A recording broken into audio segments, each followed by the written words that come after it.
pertemuan kita akan basmalah. Bismillahirrahmanirrahim. Alhamdulillahirabbil alamin. Alladzi khalaqas samawati wal ard wa ma bainahuma fi sittati ayyam. A'udzubillahi minasyaitonir rajim. Wa ta'awanu 'alal birri wat taqwa.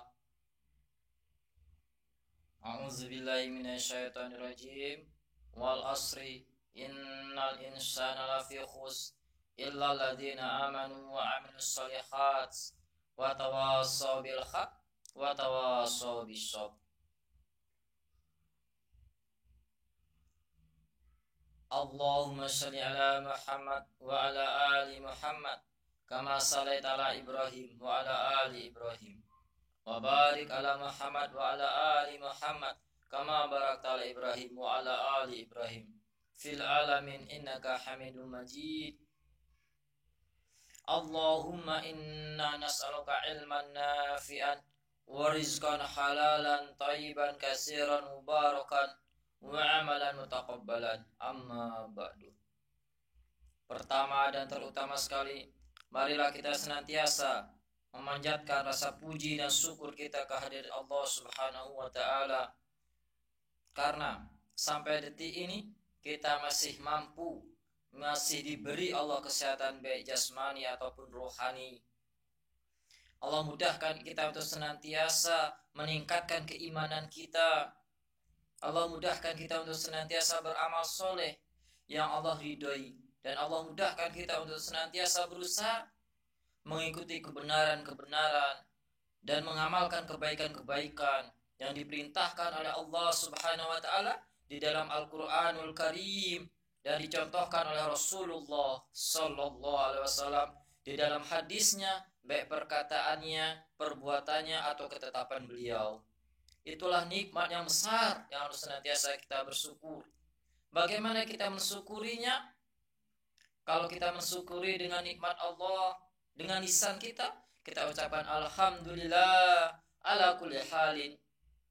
Segala puji bagi Allah atas segala kondisi dan keadaan. Dalam keadaan apapun kita yakin dan percaya bahwasanya itu yang terbaik untuk kita. Oleh karena itu kita syukuri dulu.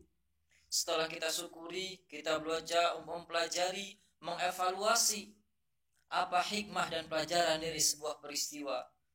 Kalau itu peristiwa yang menyenangkan kita tingkatkan, kita pertahankan.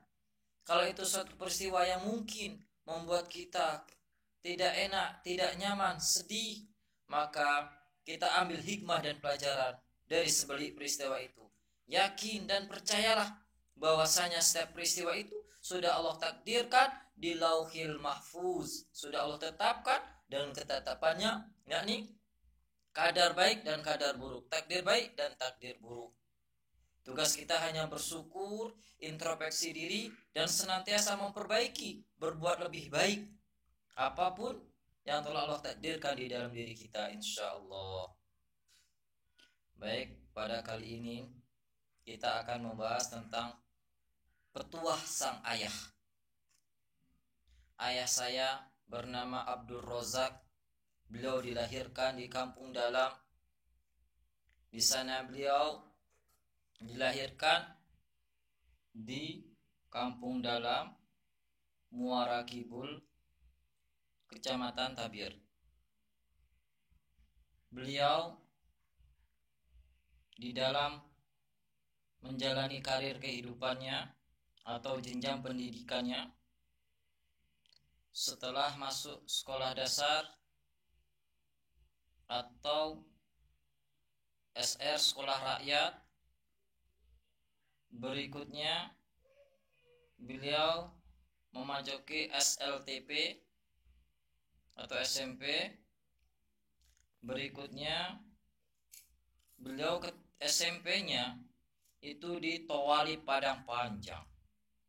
Beliau masuk pondok pesantren di Towali Padang Panjang.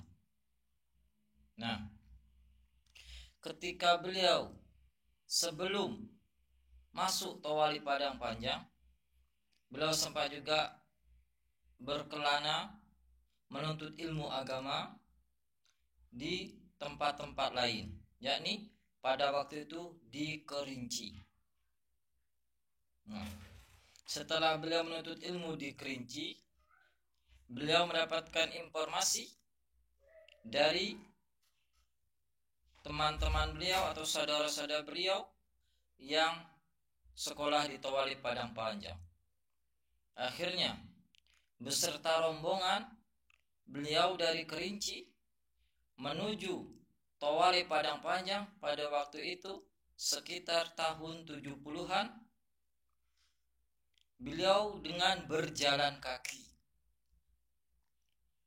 Beliau berjalan kaki dari Kerinci menuju Tawalib Padang Panjang dengan satu niat menuntut ilmu, thalabul ilmu.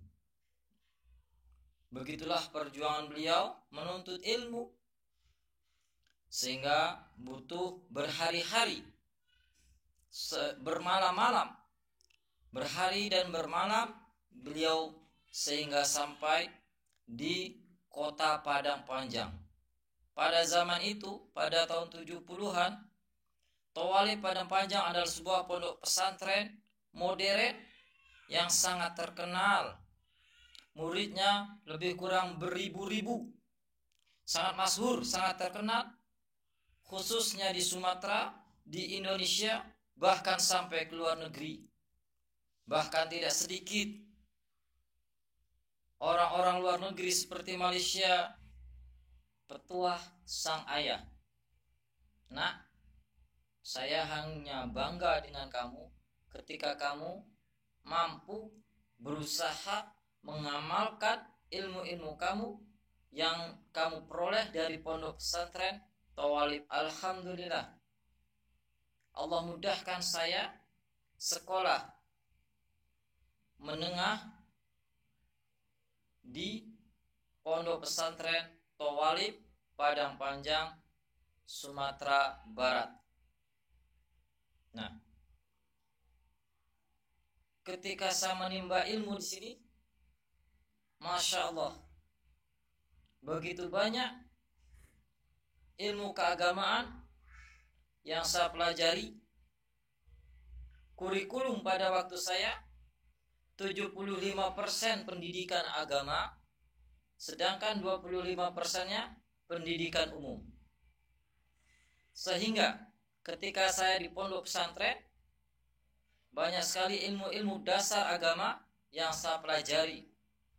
Di antaranya ilmu adyan, perbandingan agama, ilmu nahu, ilmu sorof, ilmu mantik, ilmu bayan, ilmu usul fikih, ilmu ulumul hadis, ilmu hadis, dan selanjutnya masih ada ilmu-ilmu lain, ilmu keagamaan yang kami pelajari. Nah, begitu pahamnya ayah saya Abdul Rozak, karena beliau juga di pondok pesantren Tawalib Padang Panjang. Dasar-dasar ilmu keagamaan saya pelajari ketika saya mondok di Tawalib Padang Panjang, Sumatera Barat. Sehingga bekal dasar inilah yang kelak akan saya kembangkan baik di setara 1 S1 atau setara 2 magister. Ilmu dasar inilah yang membuat saya bisa berbuat, bertindak, mengembangkan pemahaman ilmu pengetahuan saya, karena telah ditanamkan dasar-dasar pondasi keagamaan, pondasi keilmuan selama di pondok pesantren Tawalib Padang Panjang, Sumatera Barat. Alhamdulillah, benar adanya. Ketika saya selesai melaksanakan studi di pondok pesantren Tawalib Padang Panjang, Sumatera Barat ini, saya melanjutkan S1 di Padang, yakni Universitas Muhammadiyah Sumatera Barat. Alhamdulillah, saya melanjutkan S2 di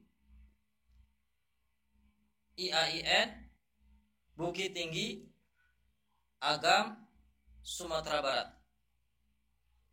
Alhamdulillah, dari ilmu-ilmu dasar yang saya dapatkan di pondok pesantren, benar sekali petuah ayah saya. Nak, saya hanya bangga dengan kamu ketika kamu mampu memahami, mengamalkan, mengembangkan ilmu-ilmu Tawali Padang Panjang yang kamu pelajari selama di pondok pesantren Tawali Padang Panjang, Sumatera Barat.